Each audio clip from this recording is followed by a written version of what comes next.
8:01, 7:01 en las Islas Canarias. Vamos con las noticias de las 8 con la ayuda de doña Carmen Carbonell. Mañanas en Libertad, con Luis del Pino. Actualizamos la información a esta hora del día hablando de esta última noticia que hemos conocido. El Tribunal Supremo declara ilegal el nombramiento de Dolores Delgado como fiscal de memoria democrática. Se trata de un nuevo palo del Supremo a Dolores Delgado, ya que anteriormente había anulado su primer ascenso a la máxima categoría de la Fiscalía como fiscal de la Sala Togada de lo Militar. Este es el cuarto puesto que se le ofrecía a la que ya fue ministra de Justicia entre el año 2018 y 2020. Nombrada posteriormente fiscal general hasta su salida, por motivos de salud, en verano del 2022. La dura sentencia cuestiona la idoneidad para el cargo debido a la posible causa de incompatibilidad, porque su actual pareja es Baltasar Garzón, ex juez de la Audiencia Nacional y que actualmente es abogado en ejercicio. Pero no solo eso, este pronunciamiento del Tribunal Supremo se interpreta también como un severo toque de atención para el fiscal general del Estado, Álvaro García. Da a entender a que el fiscal general del Estado tenía como objetivo ascender a su exjefa después de que el PSOE, debido a la presión pública, se viese obligado a retirar una enmienda incluida en la ley concursal que garantizaba a los fiscales generales del Estado ascender de manera inmediata a la máxima categoría de la carrera fiscal una vez culminado su mandato. No tienen ningún tipo de pudor ni vergüenza. Otro varapalo más al gobierno. Se anula el nombramiento, se anula el premio a Dolores Delgado. Esto, por supuesto, en otros países haría que los responsables salieran inmediatamente del gobierno. Pero claro, ¿cuál es el responsable? ¿Quién es el que da la orden? ¿Álvaro Delgado, el fiscal general del Estado, a su anterior? No. Aquí quien da la orden es Pedro Sánchez. Por tanto, tendría que salir del gobierno Pedro Sánchez. Es otro escándalo más, el enésimo. Pedro Sánchez arrastra por el fango todas las instituciones. Pedro Sánchez no tiene ningún escrúpulo. Le importan un bledo las normas, las leyes, los usos consuetudinarios. Le da lo mismo. Quiere premiar a Dolores Delgado y entonces pues coge y la nombra, sea legal o ilegal.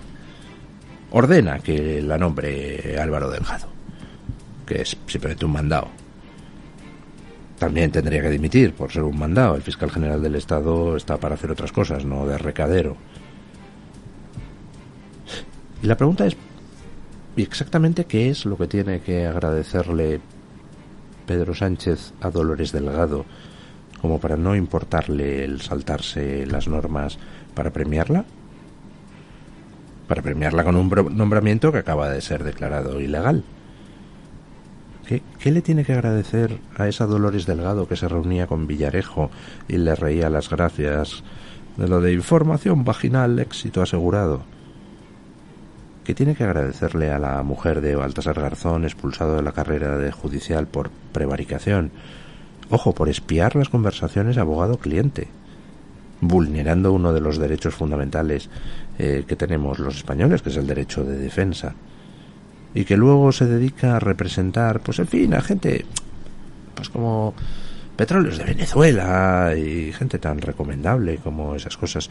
¿Qué tiene que agradecerle Pedro Sánchez a ese mundillo de los Garzones, los Villarejos, las Delgados? Pues no lo sé, pero enlazándolo con algunas informaciones sobre actividades de miembros de su familia en relación con este mundillo cloaquil, pues intuimos todos alguna explicación de por qué Pedro Sánchez se siente obligado a pagar los servicios prestados, ¿no?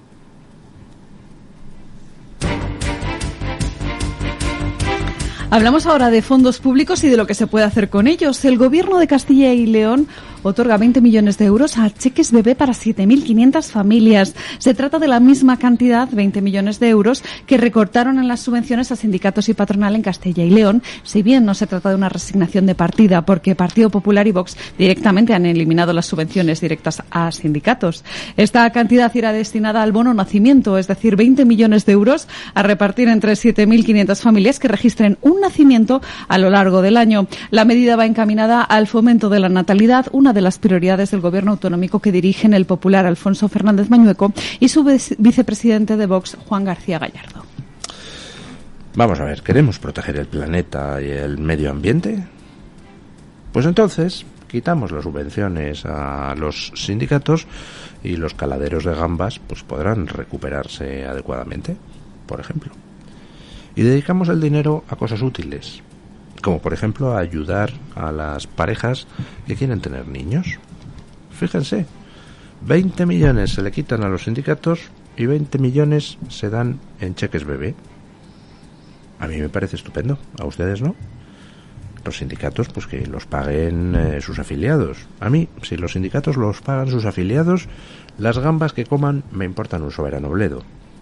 Si los sindicatos los pagan sus afiliados, que luego los sindicatos se dediquen a hacer el ridículo montando mítines el 1 de mayo en favor de Pedro Sánchez y sus pretensiones bolivarianas, pues oiga, lo que cada uno pague con su dinero, me da igual, y por supuesto cada uno tiene derecho a defender las barbaridades o los aciertos políticos que considere. Ahora, con mi dinero, estar pagando a sindicatos para, primero, que sean opacos, porque no se fiscalizan sus cuentas, ni tampoco dan información sobre qué dinero mueven. Segundo, para que hagan política en contra de lo que yo opino, con mi dinero. Pues no, va a ser que no. Y mira tú por dónde, resulta que en varios gobiernos pues han empezado a recortar las subvenciones a los sindicatos. Y se dedican esas subvenciones pues a cosas útiles, como por ejemplo facilitar que las parejas puedan tener hijos. Facilitar un poco, es una ayuda económica pequeña, pero oiga, menos da una piedra. Y bueno, al menos es una ayuda que va a españoles y no a gente que te llega en patera y que encima tampoco contribuye con ningún tipo de impuesto. Pues a mí me parece que está muy bien, ¿no? Pero ¿qué comparten esos gobiernos donde se están recortando las subvenciones a los sindicatos y dedicando el dinero a otras cosas útiles? Por ejemplo, Castilla y León. ¿Qué comparten todos esos gobiernos que han recortado las subvenciones a los sindicatos? Pues una característica, que es que son gobiernos de coalición, PP-Vox. O entra Vox en los gobiernos o no hay recorte de las subvenciones a los sindicatos. Fíjate tú. Las subvenciones a los sindicatos no se recortan en Madrid, donde gobierna Ayuso con mayoría absoluta. No se recortan en Andalucía, donde gobierna Juanma Moreno con mayoría absoluta. Allí donde el PP tiene mayoría absoluta, oiga, por Dios, parece que no se puede nunca hacer nada. Nada lógico y útil. Hay que seguir pagando a los sindicatos para que hagan manifestaciones el 1 de mayo en las que piden a gritos a Sánchez que intervenga la justicia. Lo del 1 de mayo pasado fue dantesco. Fue dantesco no por lo que dijeron, sino porque es que lo dicen con nuestro dinero. Por ejemplo, con el dinero que les da la Comunidad de Madrid. ¿Por qué?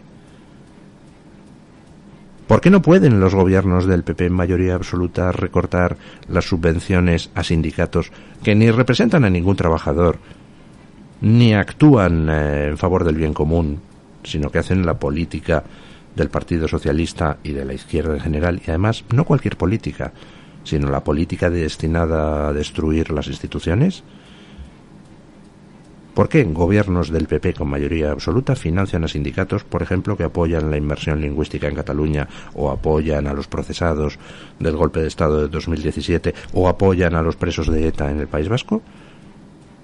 ¿Por qué el dinero de los madrileños o de los andaluces tiene que ir a financiar esas cosas? ¿Alguien me lo puede explicar? Porque, en fin, a mí me parece muy bien que se hagan ataques retóricos a Sánchez. ¡Oh, Sánchez, el bolivariano! Y sale Isabel Díaz Ayuso con unas declaraciones muy rimbombantes y muy bonitas y muy aplaudibles. Pero a la hora de la verdad financia a los sindicatos que se dedican a pedirle a Sánchez que intervenga en la justicia. Oiga, pues ahí hay algo que no me cuadra. O las palabras van acompañadas de hechos o no me valen de nada. A mí ya tanta cosa de los zascas y me gusta la fruta, menos me gusta la fruta y más recortar subvenciones a los sindicatos. menos fingir oposición rotunda para luego seguir financiando a los que destruyen España. Oiga, vale ya, ¿no? A ver si Madrid y Andalucía toman ejemplo de, por ejemplo, lo que se hace en Castilla y León. Menos subvenciones a los sindicatos y más cheques bebé. Nos irá mejor a todos. Especialmente a los sindicatos, a los sindicalistas, que así tendrán... Estamos hablando de los sindicatos comprados, comisiones, UGT, hay otros sindicalistas enormemente dignos, los de uso, los de solidaridad, etcétera, etcétera. Pero vamos... recortamos las subvenciones a los sindicatos y comprados, y esos sindicalistas a sueldo del PSOE pues encima se verían beneficiados porque tendrían una oportunidad de rehacer su vida y hacer algo útil por sus semejantes en lo que les queda en la superficie del planeta. Hay que darles la oportunidad de ser gente de bien. Recortémosles esas subvenciones que les llevan por la senda de la molicie y del mal. El ministro de Transportes, Óscar Puente, recoge cable y dice que se arrepiente de sus palabras. Puente dice ahora que si hubiera sabido la repercusión que iban a tener sus declaraciones sobre el presidente de Argentina, Javier Milei, no las habría dicho al tiempo que ha dado por zanjado este asunto. En la rueda de prensa del Consejo de Ministros no ha pedido disculpas por ello, simplemente ha afirmado que sus declaraciones se han compartido cortando una parte de su discurso en el que precisamente elogiaba la comunicación política de Milei. Bueno, no sé si tenemos el corte de Óscar Puente. Pues vamos a escucharlo porque es que merece la pena ver cómo recoge cable. Me gusta que los metepatas se disculpen en público, incluso aunque sea a su manera. Vamos a ver, escuchar el corte. Me haces una pregunta, Esther, muy directa, si me arrepiento. Vamos a ver, yo dije lo que dije, en el contexto en el que lo dije, en el lugar en el que lo dije. Te aseguro que si yo hubiera tenido la mínima noción, y ese es quizá mi gran error, de que iba a tener la difusión y la repercusión que ha tenido, no hubiera dicho lo que dije.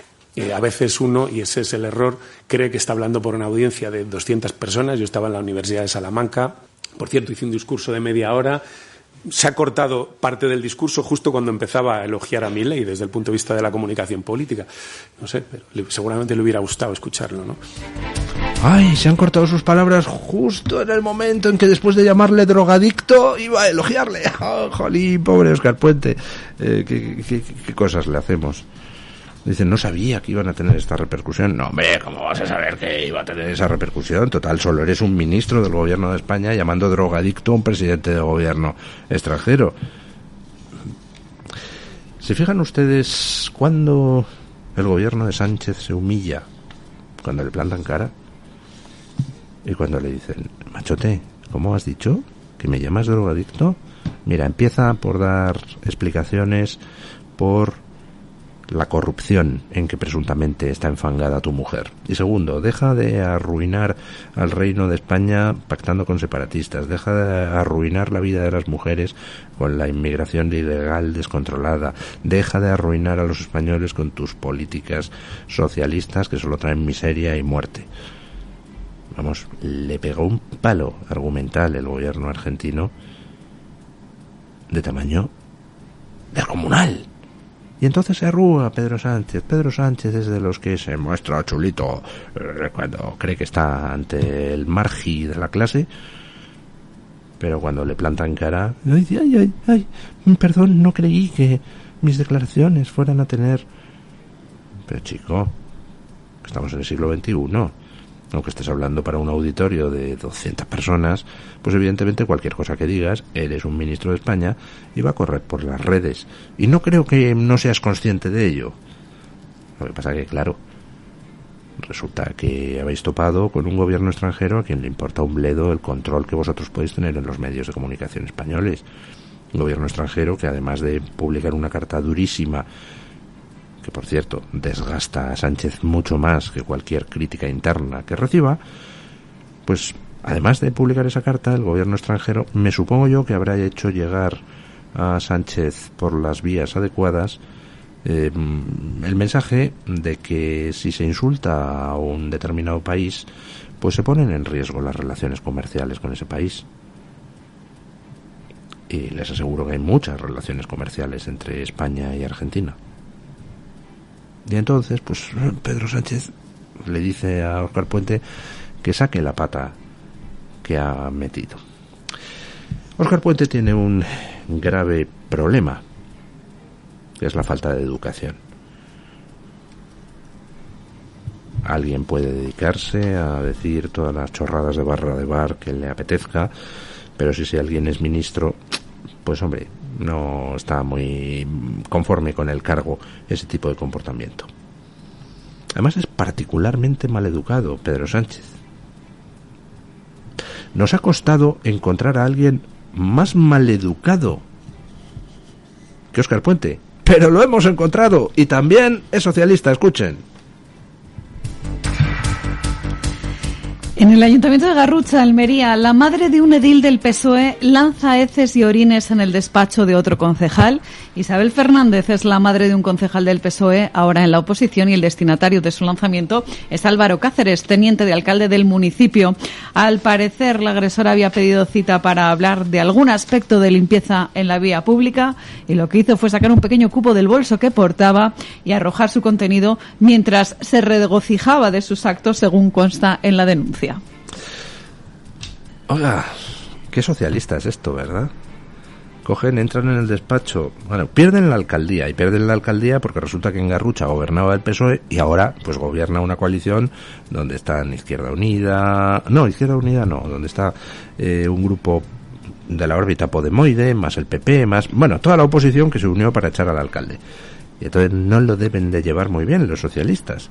Entonces la madre de un concejal socialista entra en el despacho de un concejal de ese partido movimiento Podemoide y le echa un cubo de caca y de pis en el asiento. Vamos, típico argumentario socialista, que es todo una hez. No les gusta mucho perder el poder, ¿verdad? Se ponen de los nervios. Pues miren ustedes, en una democracia, la gente que tiene tanto apego al poder como para ponerse violento y faltón, está mejor fuera de la vida pública. Y en cuanto al concejal socialista, hombre, chico, no sé, un poquito de respeto por ti mismo, ¿no? Mandas a tu madre a que tire el cubo de caca y de pis, ¿por qué no lo tiras tú? ¿Te tiene que ir a proteger mamá de las críticas de los otros? De verdad, España está llena de gente que tiene cero respeto por sí mismo. Por ejemplo, Óscar Puente. Por ejemplo, este concejal socialista que tiene que enviar a mamá a tirar el cubito de caca y pis. De verdad, hay más tontos que botellines. El Senado de Estados Unidos aprobó hace unas semanas un proyecto de ley que prohibirá TikTok en el país a menos que su propietaria, la compañía china ByteDance, la venda. La aplicación, que tiene millones de usuarios en todo el mundo, se enfrenta a las crecientes dudas sobre su seguridad y la de los datos de los usuarios. Según las recientes críticas, esta medida del gobierno de Estados Unidos iría encaminada en realidad a contener a China más que a proteger la privacidad de sus clientes. Pues bien, ahora TikTok demanda al gobierno de Estados Unidos precisamente por esa ley, la que obliga a su venta para evitar la prohibición. Denuncia la plataforma de vídeos cortos que la medida es una violación sin precedentes de la libertad de expresión y que la gran beneficiada no será la seguridad nacional, sino la influencia de otras redes sociales como puede ser Instagram o YouTube. TikTok es un peligro para Occidente. Ya sé que hay muchos aficionados a TikTok, además alguno pues le tengo muy cerca, mi gente que se pasa ahí horas viendo esos vídeos cortos, y hay algunos vídeos cortos interesantísimos y temas interesantísimos, sí. Pero entre medias de los vídeos que a ti te gusta ver, ¡pum!, te meten determinados vídeos para ir lanzando mensajes.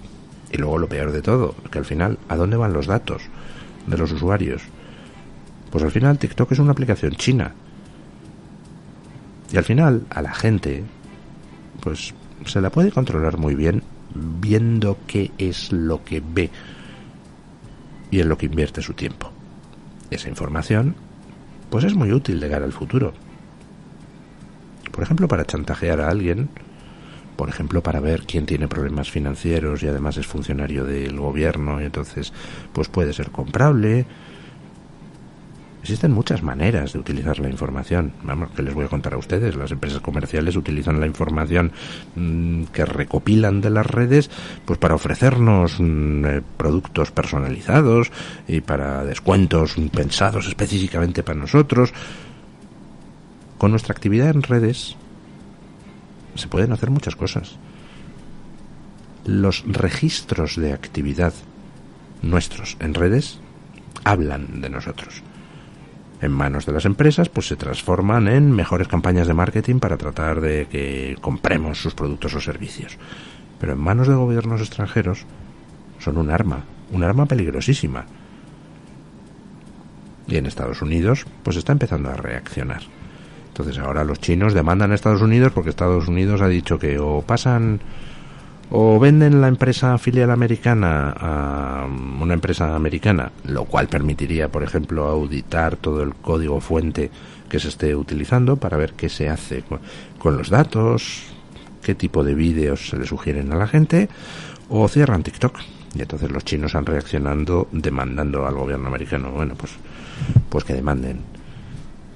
Pero evidentemente Occidente se tiene que proteger frente a las dictaduras externas, especialmente porque alguna, como la China, es una dictadura particularmente genocida y sanguinaria.